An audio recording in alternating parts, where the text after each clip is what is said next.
It's only 4 payments. It sounds so simple, right? That's the whole idea. That's how this whole thing starts.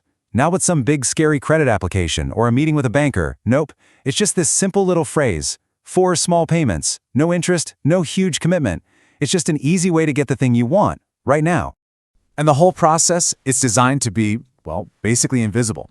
You're at the checkout, you see that thing you really want, and with just one single, almost thoughtless tap, the cost just splits.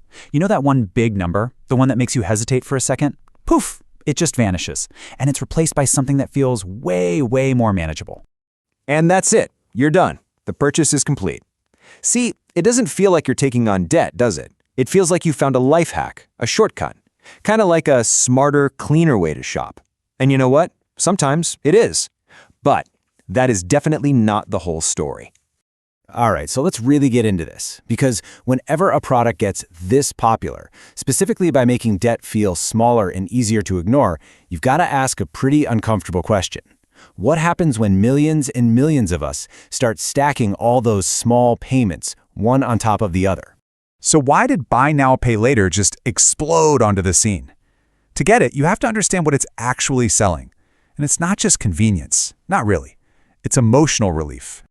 Okay, this right here gets to the absolute heart of the psychology. We don't think about money like a spreadsheet, right? We feel it, emotionally. $140 for a pair of shoes, oof, that might feel kind of irresponsible. But $35 today, that feels totally manageable. That feels like a problem for future you to deal with. And man, has this emotional appeal been powerful. Just look at the numbers from the Consumer Financial Protection Bureau. You'll see them called the CFPB. Buy now, pay later loan volume just skyrocketed. It went from about $2.7 billion in 2019 to over $45 billion in 2023. That's not just normal growth, folks. This is a massive shift in how we behave. And get this, in 2023 alone, we're talking nearly 54 million Americans used one of these services at least one time. So yeah, this isn't some niche product for a certain kind of shopper anymore. This is mainstream. This is just how Americans shop now. Okay, so here's the really crucial point. The trap, the real danger here, it's almost never about that one single purchase. It's about the pileup. It's that quiet accumulation of all these little debts that, on their own, feel way too small to even worry about. And here's where it gets really clever. The average loan size, it's only around $135, so it doesn't set off any alarms in your head, right? It's not a car loan, it's clothes, it's shoes, skincare, gifts for the holidays, you know, all those small things that don't feel like they need a big, serious budget meeting. And that brings us to the biggest risk that the CFPB pointed out. It's a behavior they call stacking. It's pretty simple. It's when you have multiple buy now, pay later loans all active at the same time, a lot of the time across different companies. And it is super common.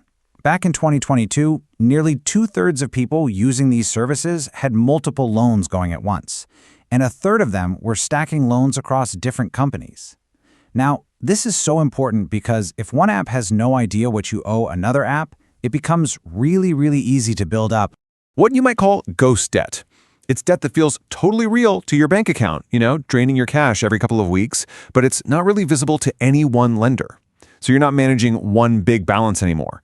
You're juggling like a dozen tiny promises.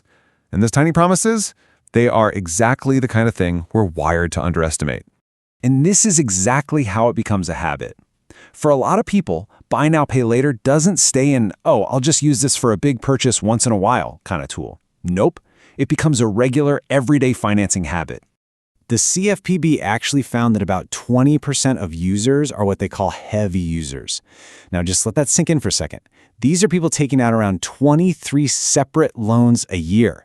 That's not, I used it one time for a new couch. That is a deep, fundamental habit.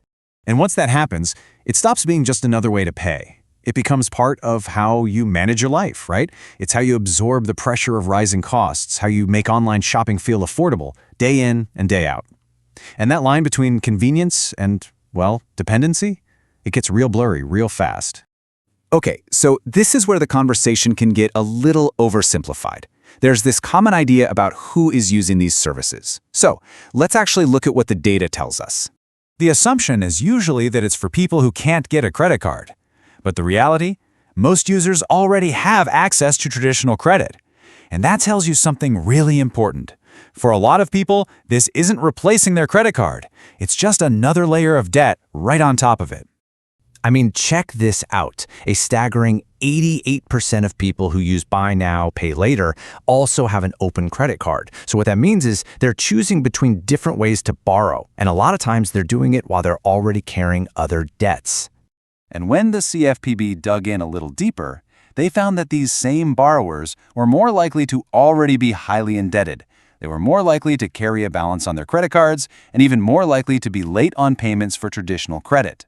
Now, to be clear, this doesn't mean buy now, pay later caused all these problems. A better way to think about it is that it's just especially popular with people who are already financially stretched thin, and it gives them one more way to borrow that feels a whole lot easier than it actually is. So let's zoom out for a minute, because this really is about more than just shopping.